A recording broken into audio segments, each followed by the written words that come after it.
राधे महाराज जी। महाराज जी, साधन पक्ष करते समय अहंकार तथा विकारों को कैसे रोकें महाराज जी? विवेक के द्वारा, बुद्धि के द्वारा नहीं रोका जा सकता, विवेक के द्वारा। और विवेक सत्संग से प्राप्त होता है। बिन सत्संग विवेक न होए। सत्संग दो प्रकार से होता है, एक साधु महात्माओं से और एक होता है शास्त्र से। हम शास्त्रों का स्वाध्याय करें और संत महात्माओं का संग करें, उनकी वाणी का चिंतन करें, मनन करें, तो हमारी बुद्धि में विवेक जागृत हो जाए। जब विवेक जागृत होता है तो अज्ञान का नाश होता है। जब अज्ञान का नाश होता है, सत्य वस्तु का निर्णय होता है, तो फिर अहंकार अज्ञान में ही होता है। जितना अहंकार है ये सब अज्ञानी को होता है। ज्ञानी महापुरुष को या भगवान के भक्त को कभी अहंकार नहीं होता है।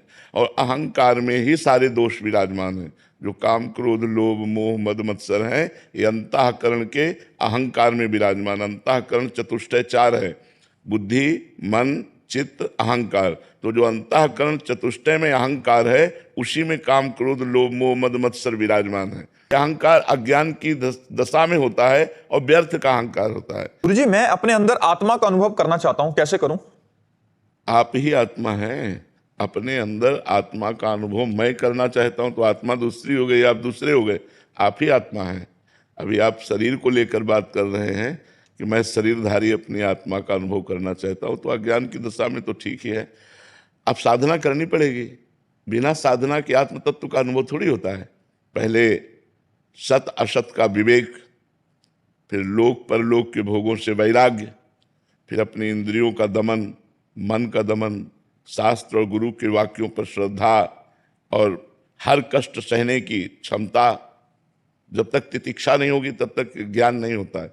सहनशील, तो शम दम उपरति, भोगों से वैराग्य, तितिक्षा, घोर कष्ट को भी सहने की हिम्मत रखना, और समाधान, चित्त का परमात्मा में स्थित करना। और मुमुक्षुता, अब मैं मुक्त होना चाहता हूँ, अब मैं जन्म मरण के चक्कर में नहीं फंसना चाहता, मैं आत्मबोध प्राप्त करना चाहता हूँ।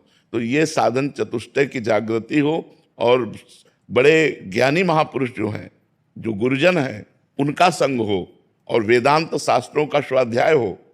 जैसे योग वाशिष्ठ है, उपनिषद है, इनका स्वाध्याय हो गुरुजनों के पास बैठकर, तब आत्म तत्व का बोध हो। शरीर राग का नाश करना कठिन है, इसलिए सरल साधन पकड़ो।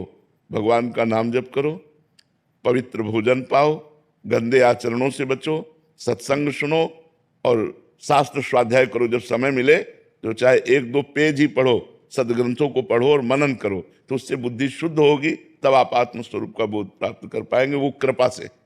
साधना तो निमित्त है, कृपा